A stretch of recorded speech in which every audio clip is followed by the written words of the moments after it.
Let's look at the trans issue. Tim Waltz signed a bill in April last year dubbed the Trans Refugee Bill by supporters, which grants legal protection to children who travel to Minnesota for so-called gender-affirming care, including puberty blockers, reconstructive genital surgery and hormone therapy. It just concerns me that this is for children, Emily.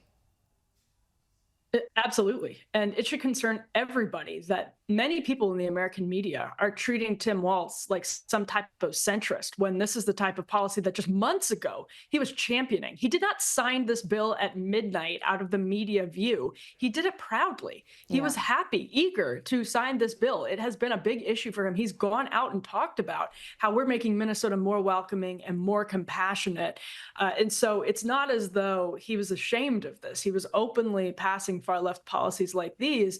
In fact, actually to pit himself against Republican governors like Kristi Noem in the neighboring state right next door to his. So it's a huge problem because now Kamala Harris, everywhere she goes, is going to be asked if she supports policies like this for minors, for children. And she's going to have to answer that question. There's no way to get around it. Even if she, doesn't talk to the press, at some point she's going to have to. And that creates a real problem for her. And why isn't she talking to the press? That's a great question. Yeah, I would imagine. The answer.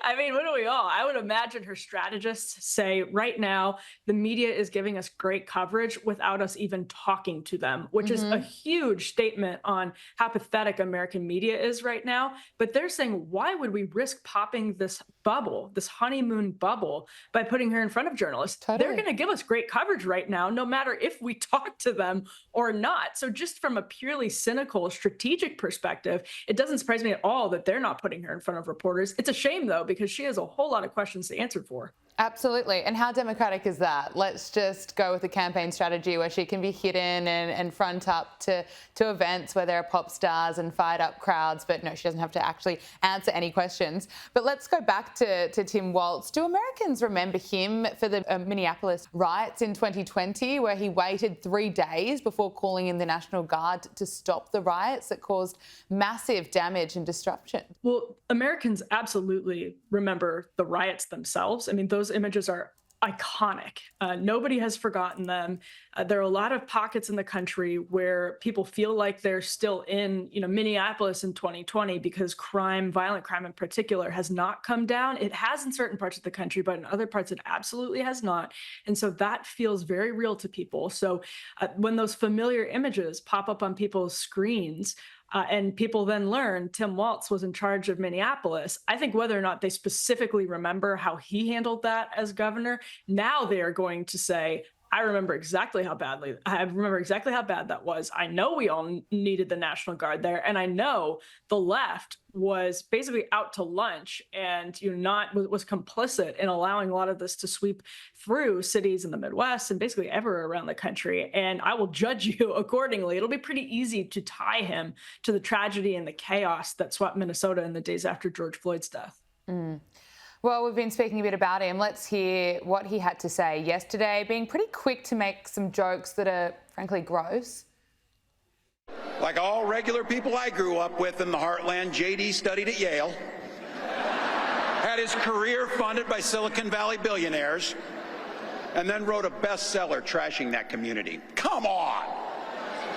That's not what middle America is. And I got to tell you, I can't wait to debate the guy. That is, if he's willing to get off the couch and show up. So, you see what I did there? He's referring to a made-up joke about JD Vance, which is just gross, and it's pretty hypocritical to be making those claims when the Democratic Party seem to or pretend to care about misinformation. I thought it was pretty stupid, too. I mean, that was his debut speech in front of the nation. And so for a lot of people who look at the world and say we have very, very serious problems, do you really want to go full goofball with jokes like that? Again, just strategically, I would think no. And JD Vance probably can't wait to debate Tim Walz. In fact, I'm sure he's very eager to debate Tim Walz.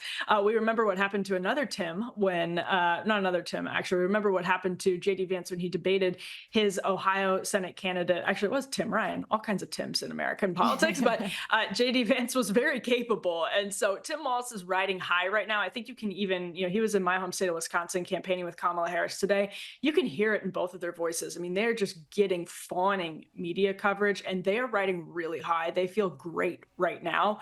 But I think they're going to be in for a rude awakening, because this can't last forever. There's no way it can. And so some of this right now is just springing from this totally outsized sense of confidence they have in their campaign. Byron York of the Washington Examiner made a great point today in his column. He said, listen, Kamala Harris has gotten some of the best media coverage you could ask for. People are very excited just that Joe Biden stepped down. And the race, even after all of that, is still basically tied. That should be the wake-up call that Democrats need right now.